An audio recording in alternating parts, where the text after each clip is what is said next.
Hello again. This is Harriette Chandler, the Senator for the 1st Worcester District, and this is Beacon Hill Chat, the show that has interesting people talking about interesting things that are going on here in central Massachusetts. And today, like every other show, particularly today I think, we have a wonderful guest who is brand new to Worcester. We have Barry Maloney, who is the brand new president, not even inaugurated yet, of Worcester State University. So welcome. It's a pleasure to have you here. Thank you so much for having me, Senator. I think this may be the first view that some people have seen of the new president. I think that it might be, yeah. Well, let's begin at the beginning. You've been here how long? I started July 1st and have been active since then. It's been an interesting month and a half. Very, very busy. My family actually moved out later in July, but the entire family's here now. We're looking forward to being part of the community. Well, as I told the president before the show began, I consider Worcester State the sort of the jewel in my district, and it's a wonderful school, and we're so proud to have it, and it's done wonderful things, and we know it will go from strength to strength under your stewardship. So tell us how you got. What was your journey to become president? Well, for the past almost 20 years, I've been working in public higher education here in Massachusetts, but at Westfield State. You've been at Westfield State for 20 years? Just about. August, it marks 20 years of state service for me. Oh my goodness. I came in August to Westfield in August of 1991 and started actually at a very low level, started as a resident director, working at student housing there. And like many new employees, I wasn't sure exactly where my path was going to take me. Actually, at that time, I thought I was going to go back more closely aligned with my graduate degree, which is in public administration, and thought at that time about getting into city or town management. Really didn't expect that I was going to stay in higher education for very long, but as the years went by and some of the experiences that were presented to me at Westfield, I stayed in and enjoyed it. I enjoy working with college-age students, working in an academic environment, began working with faculty and staff. What was your next job? I mean, from a resident advisor to president in 20 years is incredible. So. It was not overnight, that is for sure. Started to work through career services, started doing some career planning with students. That was my next step there. But while in the career planning office, I actually was selected by my peers as the union president for the APA, which is the administrative union on campus, and is the administrative unions throughout the state. So I had a first-hand opportunity to start working directly with then President Frederick Woodward. And it was through getting to work with Fred and some of his staff at the vice president level that I got to understand better the leadership workings of the institution. And then when the assistant to the president, a guy named Jim Stakanis, left and took the position that he currently holds up at Mass College of Liberal Arts, formerly North Adams State, I was selected to work on Dr. Woodward's staff as his executive assistant. And that was really my first leadership position at a senior level. And it was a good opportunity for me to see the institution from a different point of view. Westfield has not been blessed like Worcester has with consistent leadership. That's one of the things that has been problematic out at Westfield State over the time. And Dr. Woodward did have a 7-year hitch at the institution, but retired in early 2003, and we selected a new president, then Dr. Vicki Carwine. She was coming out later in the year, so the institution needed a person to kind of bridge the gap. And you were it? I was selected, it was quite a challenge. My wife was expecting our third child at the time, and there was a lot of transitional issues, but it was quite the experience, and I learned a lot about myself. I learned a lot about my colleagues, learned a lot about the institution, and learned a lot about being a president at that time. And how long did you serve? A short period of time, only about 6 months, and figured it was a good introduction to this type of work. What did you like most about it? Well, I think I got a chance to get into areas of the campus that I hadn't. I'd come up through student affairs, as I mentioned, And it gave me an opportunity to get much more involved in the academic side of the enterprise. And that was my first real venture into the academic world. And that sounds strange for someone who's working at a college or university, but really student affairs is the supportive branch of higher education. We support the students outside the classroom. And you're busy doing that on a daily basis. And Westfield State is a commuter school or a more residential students? Much more residential. The two institutions, Worcester State and Westfield, are very, very similar in many, many ways. They're approximately the same size in terms of overall students, but the distinct difference is Westfield is a very residential population, where Worcester is very And commuter. Worcester has become much more residential over the last 10, 20 years. I mean, they've built dorms, and that seems to be where they're going. Or a balance of the two, really. That's correct. We're certainly looking to blend in more beds with the educational experience.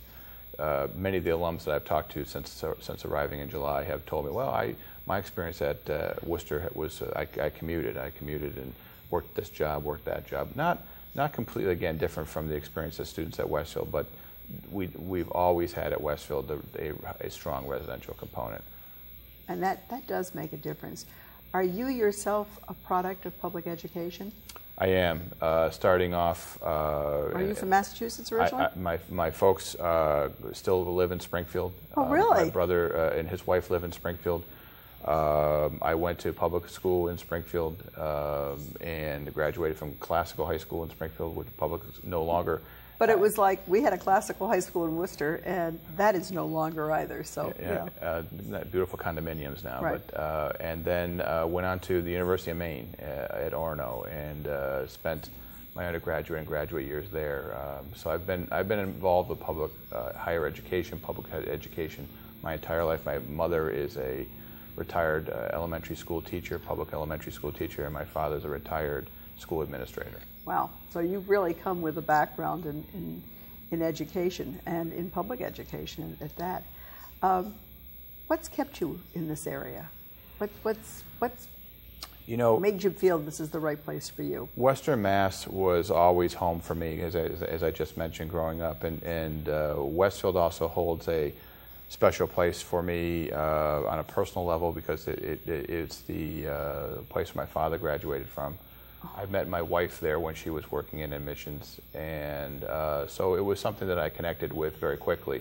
But beyond those personal connections, I think on a professional level, there was great opportunities there that always kept me. I think every time I got to a point in my career where I thought about maybe going in a different direction, a new opportunity would pop up, and I never overlooked those opportunities. I never also took those for granted. I mean, those were special opportunities that I think helped me stay in this state. And I also believe philosophically that I think that the story that the state universities, formerly state colleges, tell is a wonderful story of success, and the notion that we are promoting and supporting this Commonwealth with 80% of our graduates is staying here, living here, working here, supporting our communities is a wonderful story to tell. Well, you see that at graduation. I love to go to the Worcester State graduations because these are, in many cases, students who are graduating who are the first in their family to graduate from college. And the fact that they've had a great education and they're going to stay in Massachusetts, hopefully they're even going to stay in the greater Worcester area, is a wonderful story. And we've had some extraordinary examples of that. We had the head of emergency medicine at, I guess it was Baylor, the hospital that Gabrielle Giffords is being treated in Houston, and he was extraordinary, and he came on a scholarship to Worcester State, and he is such a great example of the kind of student that comes to Worcester State and graduates from Worcester State, and then goes on to do bigger and better things, really. The alums and the students, I think, across the Commonwealth, and Worcester is no different, are very, very appreciative of the opportunity, and whether they are, and we still do serve a lot of first-generation college students, or whether they've had some experience, they're still very, very experienced. They work hard to obtain their education. Many have jobs at the same time they go to school. Most do. Yeah. Most do, and they appreciate and they value that, and they're very appreciative and very much, again, as I said earlier, a part of the fabric of the Commonwealth. Have you gotten any sense of how many of your students are on scholarship? I don't mean to put you on the spot. No, you've been here all of about 6 weeks, but no, we have experienced a jump. All of the schools have experienced a jump in the number of students requiring financial assistance, and I can tell you that our numbers are close to about 80% now get some form of financial assistance. All the state schools used to be somewhere more in the 50 to 60% range, and that jump is alarming because it's been over the last decade. Right. We're very mindful of the cost. We're very mindful of trying to raise private dollars for scholarship. All the institutions are, all the presidents would, I'm sure, say the same thing. But the number of students on financial assistance has grown, and that's one of the key problems moving forward, because we have to provide access. We have to continue to provide access. Absolutely, and we, for a while, had this wonderful program of having the foundation be able to raise private dollars and provide a match for those dollars. We had to stop that program. I think it may be back in effect now, but it meant an opportunity to raise, to encourage particularly alumni to come in and raise some money, give back to the school financially, and that figure was matched by the state. So what was there about the Worcester State opportunity that really grabbed you? Had you looked into other presidencies before that? No, not at all. I have stayed very close with Fred Woodward. As I mentioned earlier, He's the president of... He was former president of Westfield State. But now he's retired. Oh, he's retired. He's retired. He lives up in New York State. He's up in the North Country, up in Plattsburgh. But Fred still keeps active and connected to the area. And Fred actually nominated me for the position. And I said, well, Fred, I'm not sure this is the job, that I want to take on. He goes, no, really. He goes, take a close look at it and do some investigation on your own and see what you think. And I did, and I had a lot of soul searching with myself and my family. And you spent 20 years in Westfield. That's got to be a major move for you, and in the western part of the state all your life. Rather than college. Exactly, but Senator, it was really at a good time in not only my career but also my family's life. I have 3 young children, and they were all below the high school age. My oldest has just started middle school, so we thought this is a perfect time. This would be a good time, and while I think if my daughter were here, she'd probably disagree with me.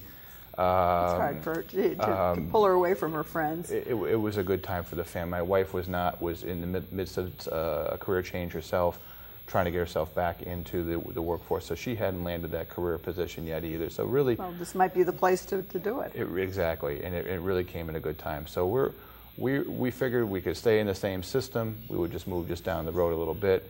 I did have some knowledge of the institution, more now than I did as the search process began.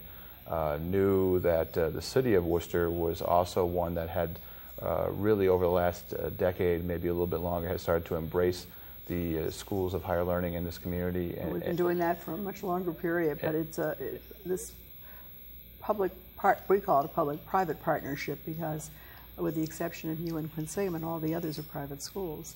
But the schools are very important. The colleges are such an important part of the fabric of Worcester. The consortium and the other schools were part of the draw.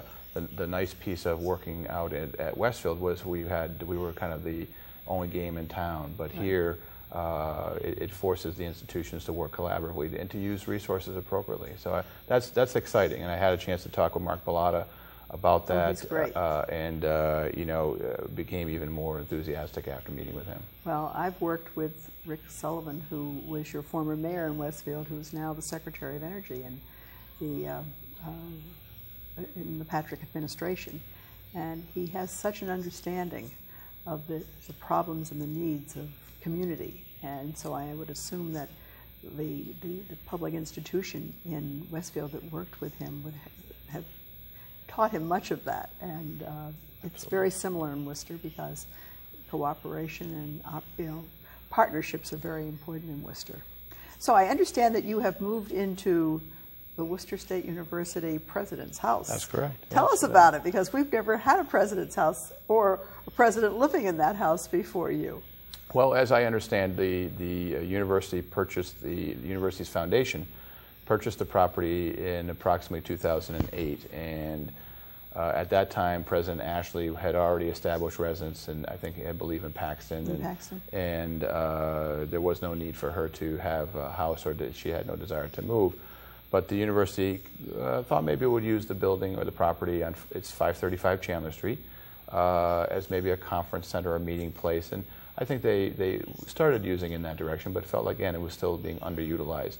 When the president's transition came about, the opportunity was presented to myself and my wife, and we took a stroll through the house, and about 5 minutes into it, we were like, this is perfect. And it helps on multiple levels. It helps on a personal side because, again, as I mentioned a few minutes ago, I have young children, so I'll be able to stay as connected as possible with a busy job to my family. But on a professional side, it'll be a place where I can host community events, campus events. And I look forward to doing that as well. I think that will be a great use for the property, and again, also help to get people to know me in the community. I think that would be wonderful. And for the neighbors in the nearby neighborhoods, I'll be able to share some of the concerns and problems that our neighbors face with living near a college or university. So I'll be able to share in those experiences. Parking issues? Parking and littering and other issues that college students often bring. But I'll be right there with them. That's interesting that you will. Tell us a little bit about the house, because many of us have never seen it, and we're not even aware that a house existed on for the president. Well, the home is 99 years old. It sits on a 5-acre lot, which, of course, for an urban community is very unusual. It's a little bit off Chandler Street. If you were to drive up and down Chandler, you would not see the, right away. I share a driveway with the Latino Education Institute, which is across the street from the university. And you drive up a hill, and it is a beautiful house, about 5,000 square feet, but also has a detached garage and barn. Formerly the home of a well-known judge whose name is escaping me at this particular time, but has passed through a couple other hands before arriving in the university's lap. But it's a wonderful place, 7-bedroom home, and certainly it will be a beautiful place for my family, and I think for the university moving forward. Well, I think that's wonderful, and I think you're going to enjoy that. So what are your plans for the future for Worcester State? What is the leadership of President Maloney going to be?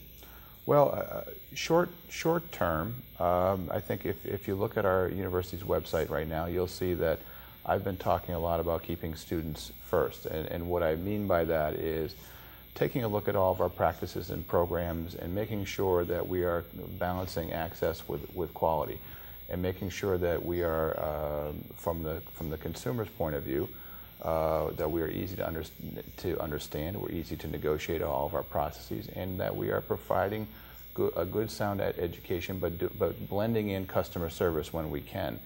That's a term that's not often used in higher education. We all believe that we are firmly entrenched, as I do, in student development. But I do believe that times have changed a bit, where college students across the country are now asking more from their schools to do more, to help them navigate the tough waters that lay ahead, both coming in as an incoming freshman, but also leaving as a graduate. Give us an example of that. Well, we are going to take a look at our retention issues. It's a quick example. We submitted, working with the academic vice president, submitted recently a proposal to the Vision Project grant proposal program run through Commissioner Freeland's office. And our particular proposal is focused 100% on retention. Retention is a big issue at Worcester State. We would like to improve our retention issues. What is your retention now? Our 6-year graduation rates, well, let me back up. Our first-year retention numbers are outstanding, maybe aspirational in the system, where we have, from this time that students arrive in their freshman year, in the fall of their freshman year, to the next fall, the start of their sophomore year, we're retaining students at about a 75% clip, which is well above. That's the first year. That's the first year. But then we drop off a bit. And for what reasons? Retention can be because you reject the student because the student doesn't make the grade, or the student leaves for one reason or another of their own. And that's part of what we're trying to and that's part of what I'm trying to get to the bottom of. For instance, we're trying to strengthen our exit interview process. So that first and foremost, we understand, as you've indicated, Senator, why. Right. Why is probably one of the central questions in this and whole we don't conversation. Know that. We do know, but not in as a concise way that I'd like. I think we have some anecdotal information. You and I could certainly brainstorm a lot of different ideas, family issues, cost issues, change of major, and so on and so forth. But I want to know for sure what are the leading issues that are causing our students to leave. One of the things that we are doing, and it started prior to my arrival, but I will be continuing to work on, as we've talked about earlier, is add some bed capacity, some dorm capacity to the campus. Because where are you going to put it? Well, we have probably 2 locations left. One on the campus? On the campus, on the main part of the campus, probably located next to our athletic field on the hill there. But we're certainly running out of space. So I've even talked with campus leaders and even some in the community about opportunities maybe off-site that make some sense, that are in close proximity to the campus, but yet within the city itself. But by blending in some additional bed space, by better understanding and surveying some of the answers to why students are leaving, then we can form our retention plan, which we can strategically start to put resources towards and change the problem. Because our 6-year graduation rate is below 45%.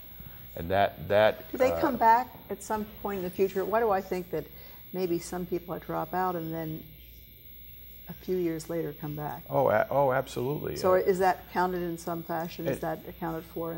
And I want to be careful to say that our success stories are still on graduation day, and we're still graduating about 1,000 students every year, and that's been consistent. Actually, that's increased over the last 10 years. But that does not, how many come in? If 1,000 graduate, how many people are coming in as freshmen? Well, our incoming freshman class this year is about 1,000 students. So it's equal to, but many of those 1,000 that started in their freshman year are no longer with us, and but there are many new students with us. You're picking up students who are coming from Quinsigamond too, and Quinsigamond, from transfers. From transfers from privates, transfers from other publics as well, absolutely.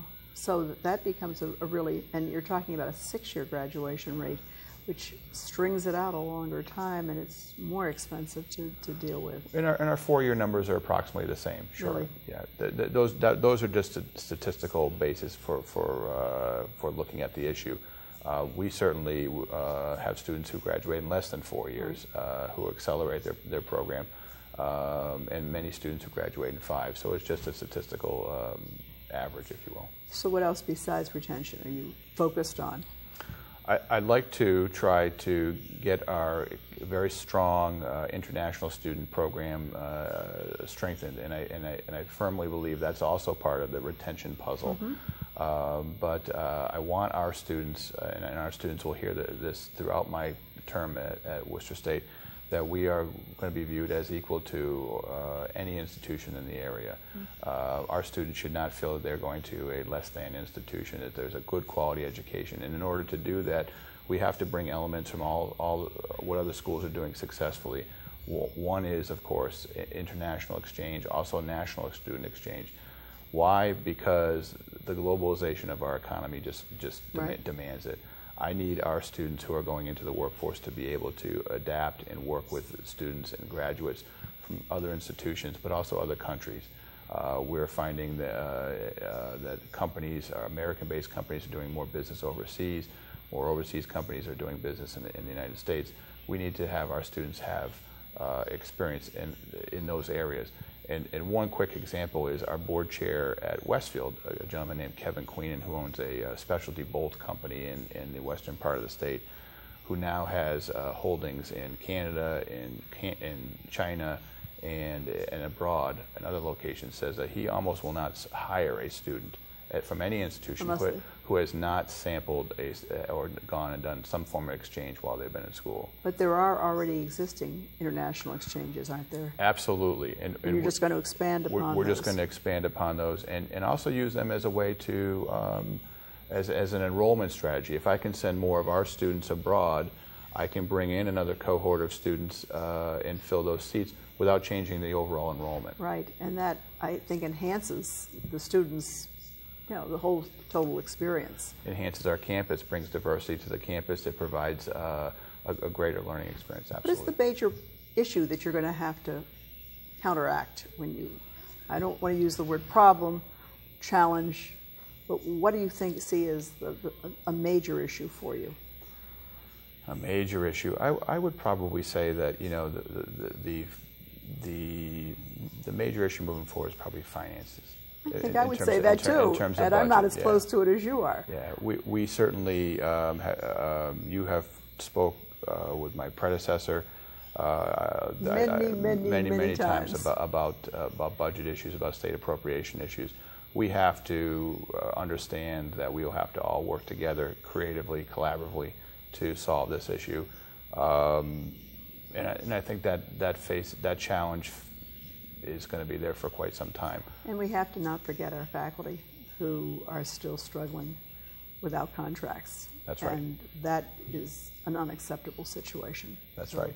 And I need to, both for contractual reasons but also philosophical reasons, I want to try to make sure that we have as many full-time faculty on our campus as possible, because I think that enriches our learning environment. I agree with you, and I think that I know that there are far too many, I call them itinerant faculty, but they're not full-time, and they do a lot of teaching, an awful lot of teaching.